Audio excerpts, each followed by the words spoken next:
Brothers, for today's video po, May 3 na ngayon, ribs po mga brothers, nilaga na ribs. Ginisa po muna natin yung mga brothers sa mantika, sa bawang at sibuyas. Pag golden brown lang mga brothers, tapos lagyan na natin ng tubig to mga brothers ha. Ito ingredients natin, oh. Red bell pepper, lemongrass, onion spring, mais, at saka pitsay bagyo, at saka bagyo beans po. Siyempre hindi mawalain ang sekreto ng mga daddy, magic sarap, at saka beet cubes, pork cubes, bawang, bawang sibuyas na red at saka white. Siyempre hindi mawalain kalamansi, pare. Ito pa, may paminta tayo buo dito, leaves, bitsin. Maganda sana mga brothers, patis ang dinalaga dyan, diba?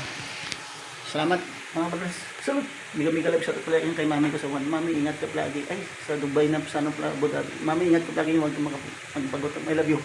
Miss you. Saka kay Urig at kay Ermat at sa pare ko sa Gulong Crusher sa San Roque. Hanggang sa tawsin niyan. Thank you. Hanggang dito na lang. Salamat po.